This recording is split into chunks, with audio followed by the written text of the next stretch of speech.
عالم الغیب وہی ہے غیب کا جاننے والا، فلا یظہر علی غیبہ احدا وہ اپنے غیب پر کسی کو مطلع نہیں کرتا، الا من ارتضی من رسول سوائے جس کو وہ چاہے اپنے رسولوں میں سے۔ یہ بہت اہم قانون ہے قرآن کا، اور اس میں سارا مسئلہ علم غیب کا حل ہوتا ہے۔ ایک بات تو یہ کہ ہمارے جو بھی بریلوی بھائی ہیں وہ بھی مانتے ہیں، 4 باتیں وہ مانتے ہیں، 3۔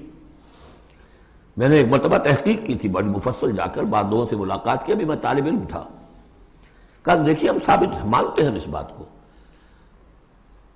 نبی کا علم ذاتی نہیں عطائی ہے، اللہ نے جو دیا وہی ہے۔ نبی کا علم قدیم نہیں حادث ہے، پہلے نہیں تھا پھر ہو گیا، اللہ نے دے دیا تو ہو گیا۔ اور نبی کا علم غیر محدود نہیں محدود ہے۔ میں نے کہا یہ 3 باتیں جو شخص مان لے میرا اس سے اب کوئی جھگڑا نہیں رہا۔ لیکن ہمارے ہاں کچھ لوگوں نے ایک ڈیفینیشن کر لی علم غیب کی، علم غیب وہ ہے جو بغیر کسی کے بتائے خود حاصل ہو جائے۔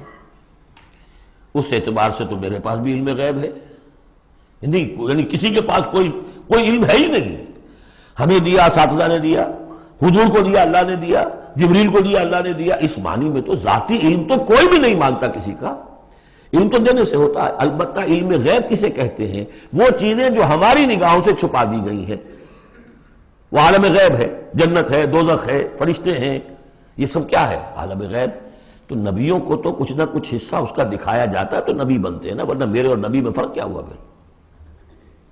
اگر میرا بھی علم وہی ہوتا ان السمع والبصر والفؤاد تو میرے علم میں اور حضور کا بھی علم یہی ہوتا تو فرق کیا ہوا؟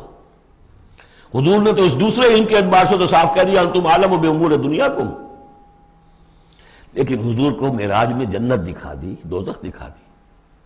زمین پر رہتے ہوئے آپ نماز پڑھا رہے تھے، غالباً وہ جو کہ نماز پڑھائی جاتی ہے جبکہ بارش نہیں ہوتی، استسقاء کی نماز، اسی کے دوران اچانک ایک دفعہ آپ آگے بڑھے، لوگ حیران ہوئے کیا ہوا ہے، ایک دفعہ پیچھے ہٹے، لوگوں نے پوچھا بعد میں کہ حضور یہ نماز کا حصہ تھا، یعنی ہم بھی پھر اسی طرح کیا کریں اس نماز کے اندر؟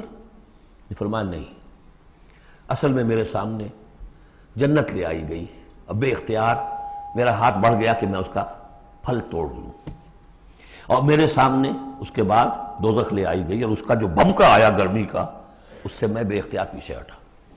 دنیا میں سیر کرا رہے ہیں، بہرحال یہ غیب ہی میں سے ہے۔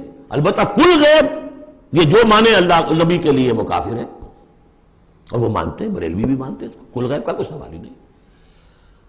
نبی کا علم محدود ہے، نبی کا علم حادث ہے، نبی کا علم عطائی ہے۔ 3 باتیں مان لیجئے، باقی نبی کا علم کتنا تھا کتنا نہیں تھا یہ میں کون ہوں ناپنے والا اور آپ کون ہیں ناپنے والے؟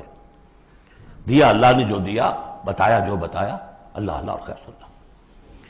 تو یہ عالم الغیب وہ ہے غیب کا جاننے والا، فلا یظہر علی غیبہ احدا تو وہ نہیں مطلع کرتا اپنے غیب پر کسی کو، ہاں الا من ارتضی من رسول سوائے اپنے رسولوں کے۔ کذالک نوری ابراہیم ملکوت السماوات والارض، ہم نہیں پڑھ چکے؟ ابراہیم کو بھی ملکوت دکھائے، حضور کو معراج کی سیر کرائی۔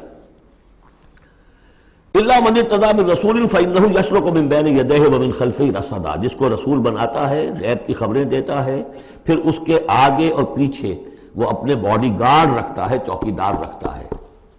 یسلک من بین یدیہ، اس کے سامنے بھی، ومن خلفہ، پیچھے سے بھی چوکیدار، حفاظت کرنے والے۔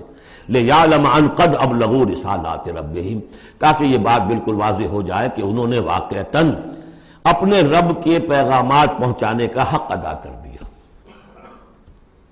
جیسا کہ حضور نے پوچھ کر جواب لیا تھا، انا نشہد انک قد بلغت الرسالۃ وادیت الامانۃ وکشفت الغمۃ ونصحت الامۃ، ہم گواہ ہیں حضور۔ واحاط بما لدیہم، اور اللہ تعالیٰ جو کچھ ان کے پاس ہے سامنے سب کا احاطہ کیے ہوئے ہے۔ واحصا کل شیء عددا، اور ہر شے کی اس کی جو انوینٹری ہے وہ بڑی مکمل ہے، کوئی چیز وہاں سے غائب ہونے والی نہیں ہے، ہر ایک کا عدد کے ساتھ حساب کتاب کا اس نے رکھا ہوا ہے۔